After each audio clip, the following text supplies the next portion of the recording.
Abra Talatov, pengamat ekonomi dari Indef, mengatakan jangan sampai kemudian kue dari ekonomi ini hanya dinikmati oleh kalangan atas, tapi jangan sampai tidak merata sampai ke kalangan bawah. Lalu bagaimana caranya, Mas? Ya dalam adagium ekonomi kan memang terjadi triple down effect ya. Ekonomi itu akan menetes ke bawah.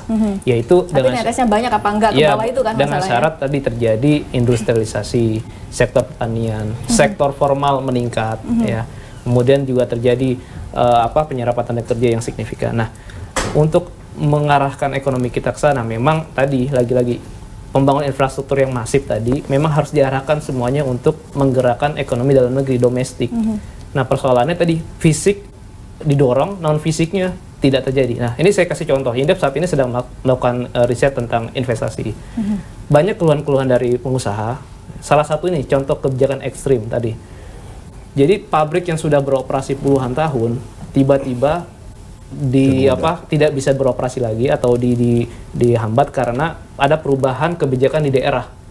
Dari kawasan industri berubah jadi kawasan pergudangan, dan itu tidak dikomunikasikan ke pengusaha.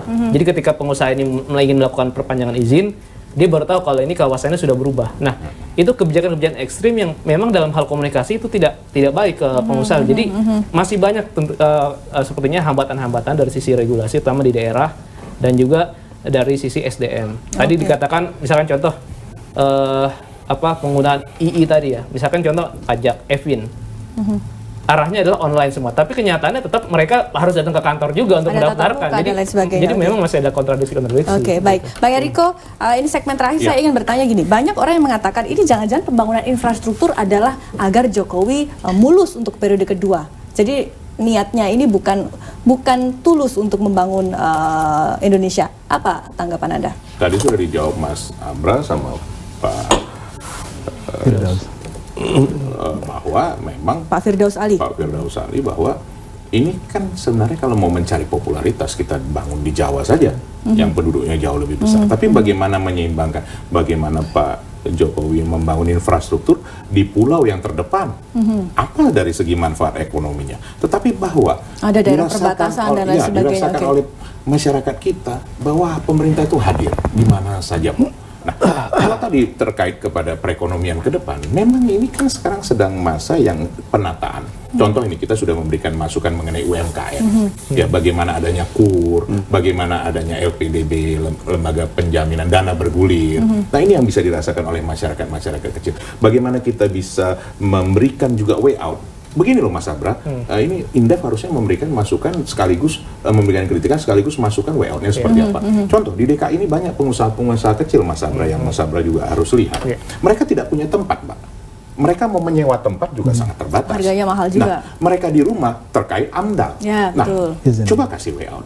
Nah, ini sebenarnya yang sedang kita fasilitasi. Contoh-contoh seperti ini, bagaimana mereka tidak punya aset yang untuk dijaminkan. Nah, ini yang kita pacu. Karena kenapa? Ingat, Mbak. Tahun 2008, itu krisis ekonomi. Indonesia bisa melangkah dengan baik karena kenapa? Karena UMKM, bukan karena usaha besar. Bagaimana konsumsi itu bisa menggerakkan kehidupan. Memang kita harus jujur akui, sekarang ada perubahan lifestyle. Di mana sekarang, Mbak, orang menabung. Bukan untuk misalnya belanja baju atau apa, untuk berjalan-jalan, untuk apa? Kuliner, untuk misalnya pergi ke daerah lain. Ini juga ada satu perubahan yang sebenarnya bisa dilihat juga oleh Indef pola-pola perubahan. Terakhir saya ke Pak Yugi. Pak Yugi, Anda dari Kadin memberikan masukan apa Pak terkait dengan adanya maraknya pembangunan infrastruktur ini? Kita lebih spesifik, tapi saya mau komentari dari Mas Abra. Di Filipina itu kemarin presiden sebelum Eduarte namanya si Aquino ya. Dia pertumbuhannya 6%. Tapi saya tanya sama pengusaha-pengusaha Filipina, kenapa habis juga, kalah juga nggak dia? Karena tidak ngucur ke bawah.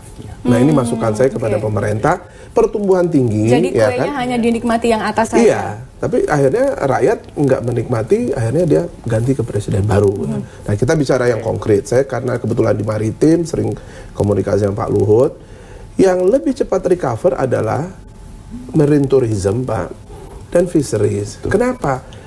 Kosnya rendah, barangnya sudah ada, tidak ada yang perlu impor. kuncinya yang di marine tourism itu adalah infrastruktur.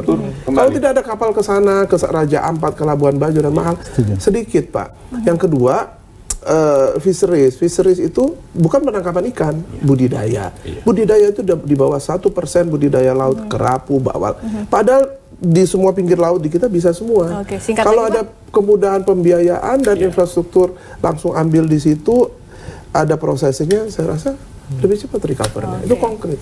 Baik, terima kasih Pak Yugi atas masukannya. Terima kasih Mas Abra, Pak Firdaus Ali, Bang Eriko atas waktunya bergabung bersama kami di Saling Silang. Rupanya memang mimpinya boleh tinggi, namun rupanya ada banyak juga yang harus dibenahi. Utamanya terkait dengan perizinan di daerah. Jangan sampai kemudian yang di pusatnya oke, tapi di daerahnya kemudian jadi pengganjal. Tetap bersama kami saudara di JAK TV, dan ini menjadi akhir jumpa kita dalam Saling Silang malam ini. Saya Ratna Dumila, sampai jumpa.